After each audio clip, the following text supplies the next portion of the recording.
Mikroorganisme dapat ditumbuhkan dan dikembangkan pada suatu substrat yang disebut medium. Medium yang digunakan pun harus sesuai dengan kebutuhan mikroorganisme yang akan dikembangkan. Dalam pembuatan media untuk pertumbuhan bakteri, dibutuhkan kondisi yang steril agar tidak terkontaminasi dengan bakteri lain yang tidak diinginkan. Kali ini akan dibuat dua macam media, yaitu PCA dan PDA. PDA yaitu Potato Dextrose Agar, dan PCA yang merupakan Plate Count Agar. Potato Dextrose Agar merupakan media pertumbuhan mikrobiologi umum yang paling banyak digunakan untuk menumbuhkan jamur dan bakteri, biasanya untuk mendeteksi ragi dan jamur dalam susu makanan siap saji. PDA umumnya digunakan dalam industri susu untuk mendeteksi keberadaan ragi dan jamur dalam suatu sampel produk.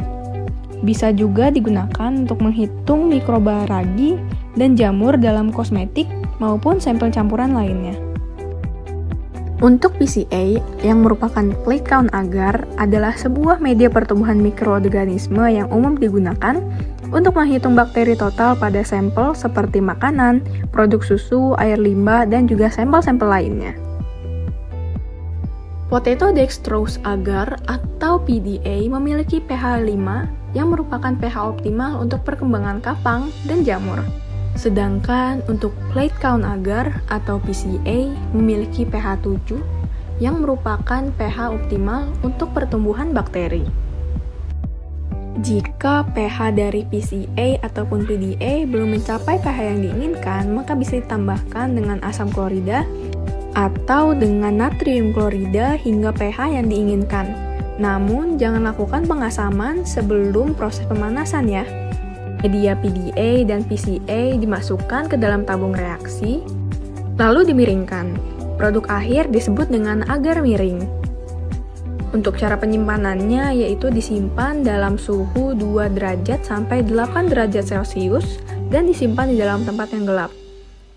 Media dapat digunakan selama 1 minggu jika disimpan dalam tempat yang bersih dan steril. Larutan pengencer dibuat untuk menjaga keseimbangan ion mikroba. Kalium dihidrogen fosfat digunakan dalam pembuatan larutan pengencer karena satu-satunya komponen anorganik yang mempunyai sifat buffer pada kisaran pH yang dapat mempertahankan keseimbangan fisiologi dari mikroba. Fosfat juga tidak bersifat racun bagi mikroba dan dapat menjadi sumber fosfor bagi pertumbuhan mikroba. Tujuan pengenceran adalah untuk memperkecil jumlah mikroba yang tersuspensi dalam cairan sehingga mikroba tersebut dapat dihitung secara spesifik. Sterilisasi dilakukan untuk menghindari hasil positif false. Sterilisasi terhadap alat dan bahan sebelum pelaksanaan kegiatan praktikum juga diperlukan supaya hasil identifikasi akurat. Setelah pH larutan diatur dan ditambahkan aquades hingga mencapai 100 ml, tutup elemer menggunakan aluminium foil.